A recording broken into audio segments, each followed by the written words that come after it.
we now return to Let's Play Castle Vox, the map editing session. It's probably going to take a couple. So I've gone ahead and made a map here of Middle-earth. It's based on a couple different maps that I found through Google. Surprisingly, there was not one big complete map that had all these little countries and counties or whatever in them. And so I actually had to find one that did, and then put that on a bigger map that actually went further south than Mordor, and anyway.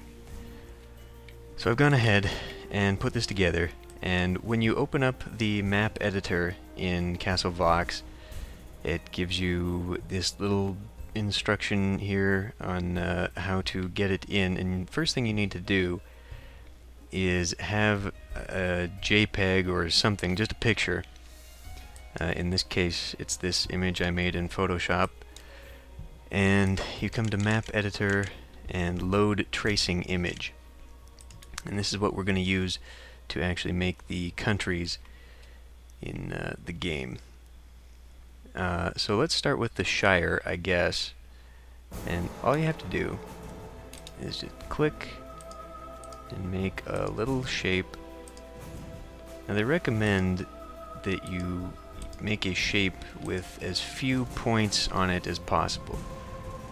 And I guess that is for ease of putting the different countries together. You know, simplifies the borders a bit, but it also decreases load time.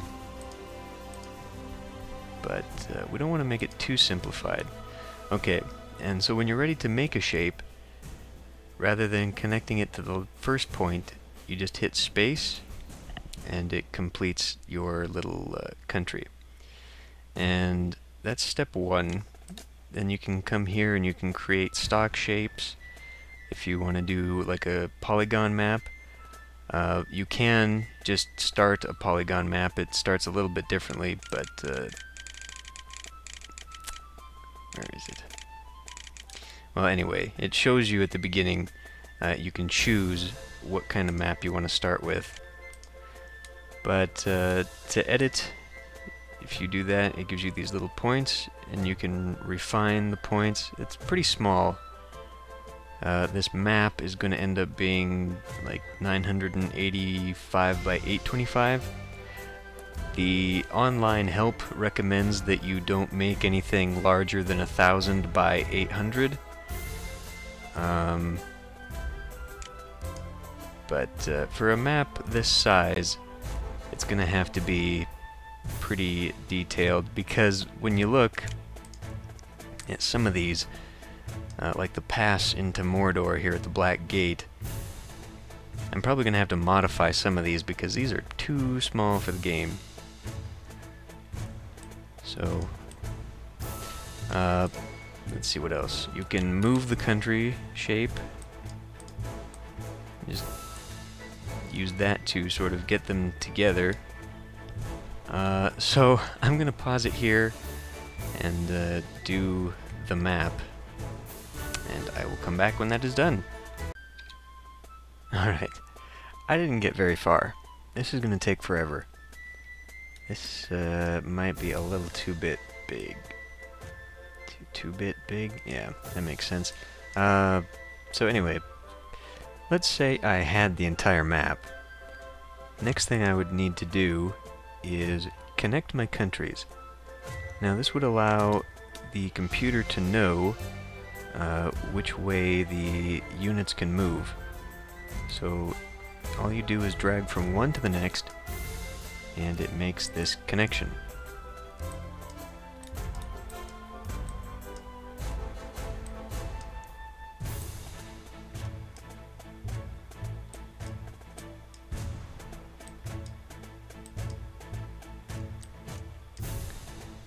And let's see. I guess it's probably best just to pick one country. And no, there's no connection there. Haven't made that country yet. It's best just to pick one country and make sure you've got it connected to all its neighbors, then move on to the next one. or else you will forget.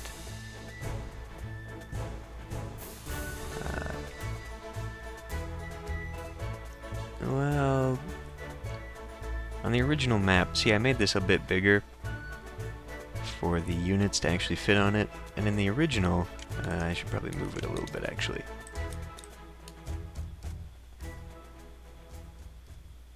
That's a bit better. In the original, it was only touching this territory, not this one, so I won't make a connection there. But that looks good for now. Oh.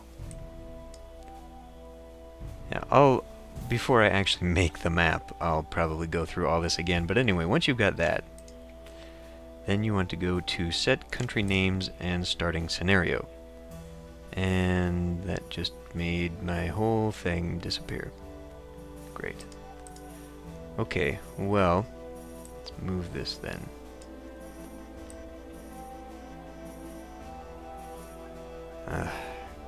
I can't get it high enough.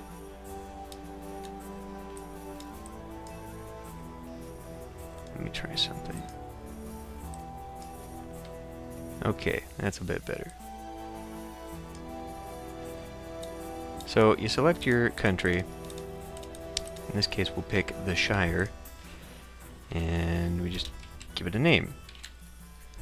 Now, the initial owner here is obviously the player who this will belong to.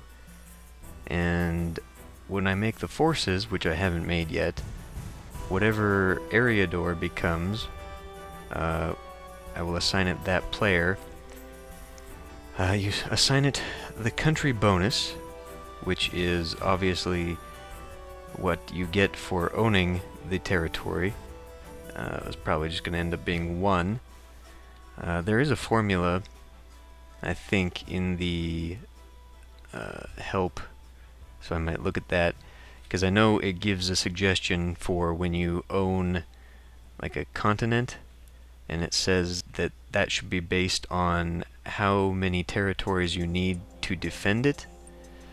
So like if it takes, well, like down here, if I think this is all going to be the Harad Waith, and so it's going to take 1, 2 territories, maybe 3 if you count that pass, to bottleneck. And so the whole continent will be worth 3 in bonus. I was thinking about doing like water connections and making sea territories, which would add a bit of a dynamic so that you could just go on sea raid, because the whole area down here in the lore is here where the Corsairs are. I forget what this territory is. Anyway, so Corsairs obviously would be going raiding the coasts, but the way I figure it, just because of where the armies are going to be centered,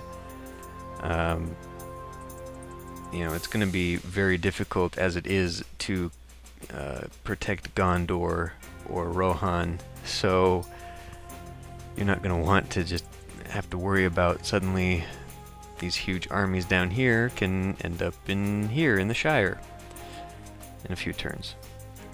It's no good.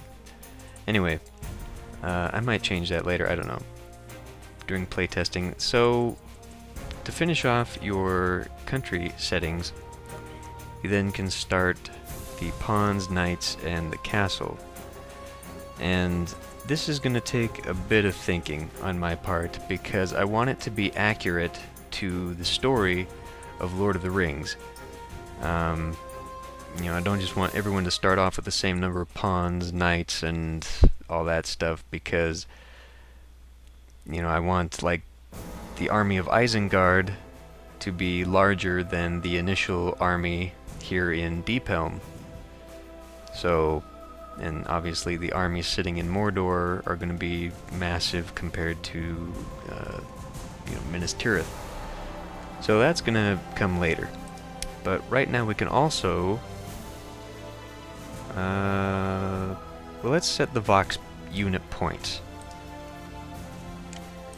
Set the Vox unit point. There we go. Now, as you see, this is where the icons, your little units, show up on the map. And these are going to be very small territories.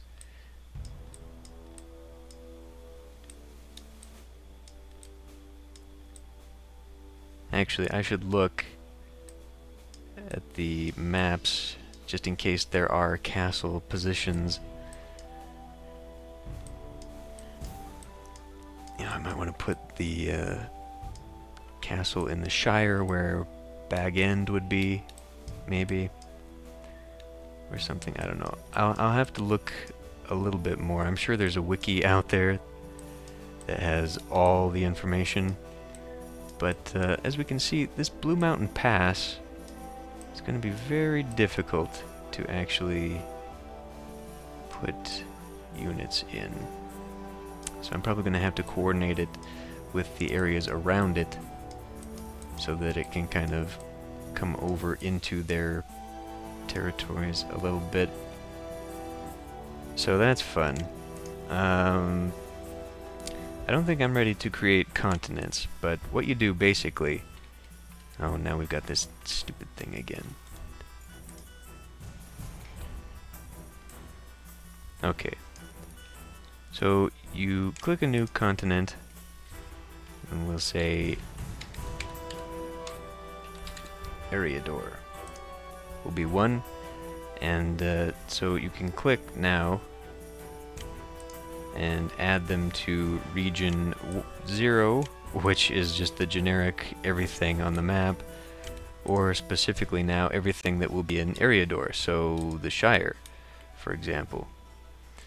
Then of course you come to the continent names, bonuses, and colors, and oh man, this is...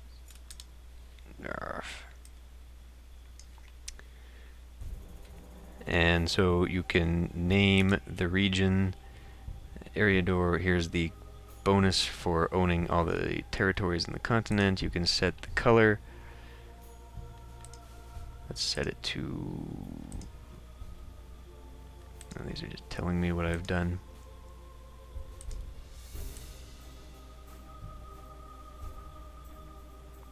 Let's set it to that. There we go. Okay. So you just do that for all of the things.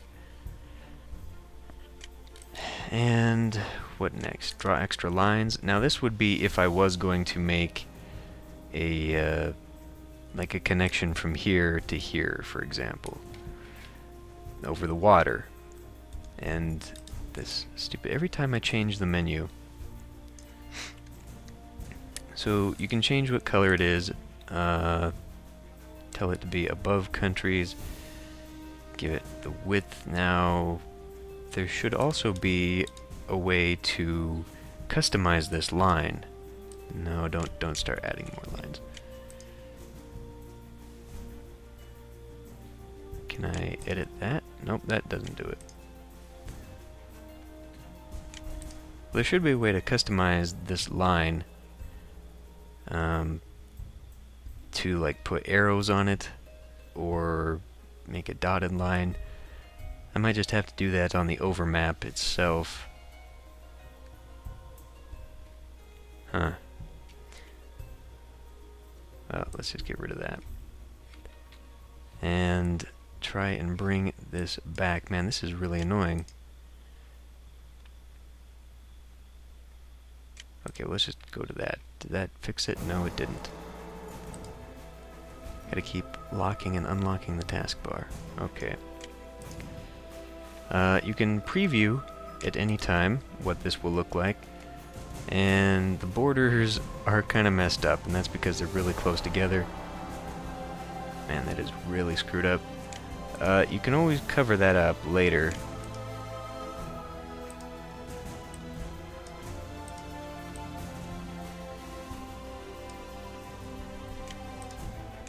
How's that? That's terrible.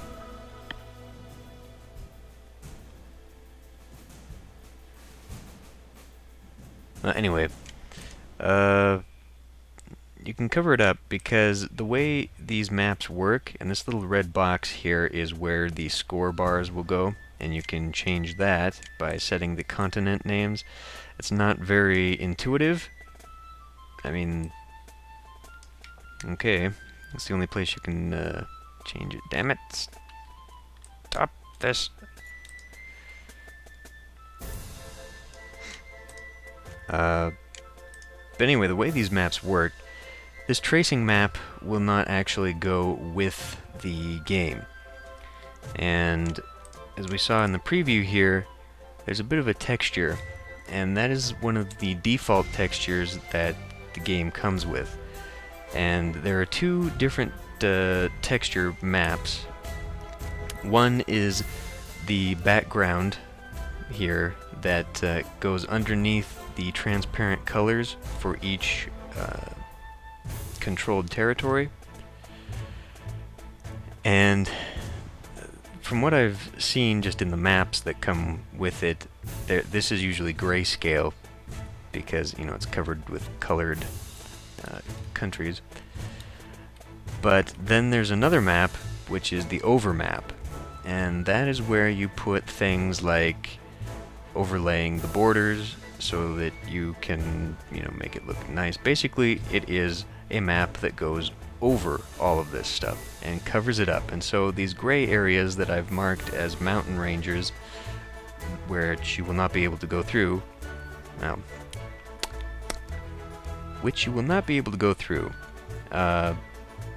I will probably put actual mountains or some sort of indication there on the actual overmap, and just sort of leave these blank. Because if I made them countries, then I could actually move into them if I had connections. But they're just basically going to be blank spots in the map. What else do we have? Map info. Yeah, we're not ready for that yet. Scenario player info will allow you to set the countries and set the teams and set their symbols and all that good stuff. But I think that's going to come in another video because I'm not quite ready yet. I haven't even made the overmap and the texture map and all that stuff, so I need to do that first. And I missed a gray spot. This should be gray. But anyway. So I will see you in the next video.